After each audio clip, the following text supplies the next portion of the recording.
तुम गौर फरमाना, कुछ लोग ना जब तुम पूजा करने बैठते हो तो तुम्हारे साथ या तो बहुत अच्छा बर्ताव करते हैं या फिर वो ये कोशिश करते हैं ना कि तुम पूजा ही ना करो। तुम्हें दूसरे दूसरे कामों में लगा देंगे या तुम्हारा मन भगवान से इतना हटाने की कोशिश करेंगे कि तुम्हारा विश्वास टूट जाए और तुम वो करो ही ना। इसके पीछे का कारण ये है ना कि वो तुम्हारी आराधना से डरते हैं, क्योंकि तुम्हें नहीं पता तुम्हारे पीछे कितनी बातें की गई थी। और बातें तो पीछे ही की जाती है, सामने तुम्हारे बोलने का उन सबको हिम्मत नहीं। लेकिन उससे भी बड़ी बात यह है ना कि कुछ लोगों ने कुछ ऐसे ऐसे प्रयास किए थे तुम्हें गिराने के, जो तुम्हारी कल्पना से परे है। और तुम पूछोगे तो भी मैं वो सारी चीज़ें तुम्हें नहीं बताऊंगा, वरना बहुत दुख पहुंचेगा तुम्हें। और मैं नहीं चाहता कि तुम उन चीज़ों को अपने मन में लेकर चलो। लेकिन बस यही बता रहा हूँ कि कुछ भी हो जाए ना, अपने पूजा पाठ को मत छोड़ो। वो तुम्हारी वैसी शक्ति है ना कि जहाँ तुम्हारी मेहनत भी रुक जाएगी ना, वहाँ पर भी वो तुम्हारी किस्मत को खोल देगी। वो एक आशीर्वाद है जो मेहनत को और आगे ले जाती है। मेहनत करो, उससे पीछे कभी मत हटो। और बिना मेहनत के मुफ्त में कोई दे तो कभी लो ही मत। जो भी लो अपने मेहनत के लो, अपने हक का लो। मुफ्त वाली चीज़ में तो पड़ो ही मत। लेकिन जो आशीर्वाद, जो कृपा तुम्हें तुम्हारी पूजा से मिलती है, उसे कभी मत छोड़ना, किसी के कहने पर भी मत छोड़ना। जो कह रहा है कि तुम्हारे काम में देरी हो रही है तो उससे कहो हाँ बिल्कुल देरी हो रही है, पर वो मेरे बाबा की मर्ज़ी से हो रही है। जिस बाबा की मर्ज़ी के बिना एक पत्ता क्या, एक तिनका नहीं हिल सकता, उस बाबा की मर्ज़ी से विलम्ब हो रहा है।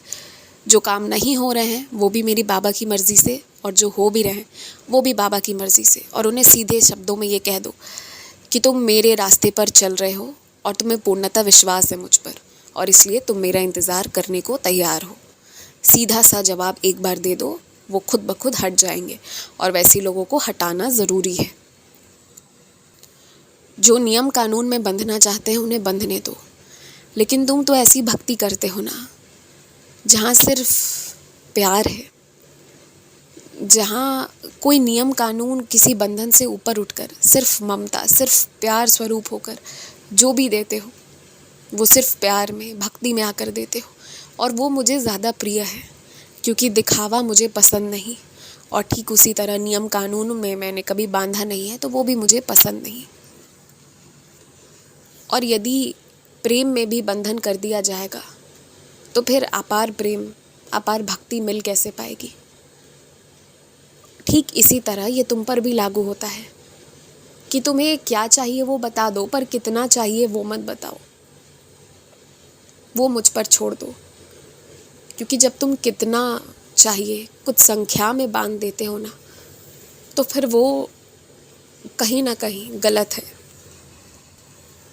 क्योंकि मैं असंख्य कृपाएं देना चाहता हूँ, संख्या में मत बांधो। समझो तुम, थोड़ा तुम मुझे भी समझो। मुझे पता है मेरे कुछ बच्चे अपने लिए प्रार्थना कर रहे हैं तो कुछ अपने अपनों के लिए प्रार्थना कर रहे हैं। मेरे कुछ बच्चे चाहते हैं कि सब कुछ ठीक हो जाए, और मेरे कुछ बच्चे ये भी चाहते हैं कि सब पहले की तरह या पहले से भी बेहतर हो जाए।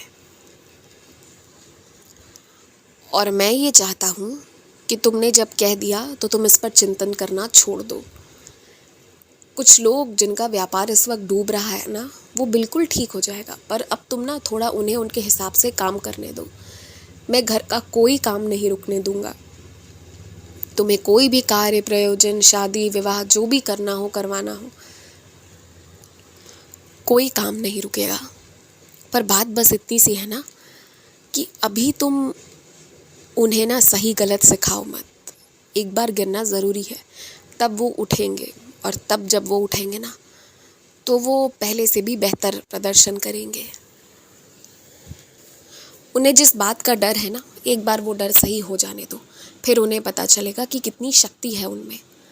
और याद रखना, तुम्हारे घर भी खुशियों का दीपक हमेशा जलता आया है और आगे भी जलता रहेगा। तुम्हारे त्यौहार सूने नहीं जाएंगे। तुम्हारे त्यौहार में मैं मेहमान बनकर आऊँगा। वैसे तो मैं तुम्हारे घर पर हूँ, पर एक विशेष मेहमान के रूप में आऊँगा। सारे दुख दर्द भूल जाओगे। और अभी तो बहुत हाल फिलहाल में तुम्हें मंदिर दर्शन को भी जाना है, और फिर कई सत्संग का भी हिस्सा तुम्हें ही बनना है। मैं ये चाहूँगा कि अब की बार तुम जब भी कोई भी सत्संग हो, कुछ भी हो, अपने तरफ से भी कुछ ना कुछ योगदान करो। चाहे सेवा करो, चाहे जैसे भी करो, पर करो। और हाँ, कहीं भी अगर कुछ भी पूजा पाठ हो रहा हो, तुम्हें बुलाया जाए, तो पहले ध्यान देकर देखो। जहाँ जा पाओ, जहाँ मन लगे वहाँ जाओ। ऐसा मैं तुमसे उम्मीद बिल्कुल नहीं करता कि हर जगह तुम पहुँच जाओ, क्योंकि कुछ चीज़ों में तुम्हारा दिल नहीं लगता। तो ये वास्तविक है कि मैं वहाँ तुम्हें ज़िद करके भी बुला लूँ तो मेरी खुशी के लिए तुम बैठ भी जाओगे, पर मैं समय की बर्बादी नहीं चाहता। वहीं जाओ जहाँ अटल श्रद्धा है तुम्हारी। बहुत खुश रहो, हमेशा मुस्कुराते रहो। सब बदल जाएगा, सब अच्छा हो जाएगा। बस प्रतिदिन पाठ करते रहो।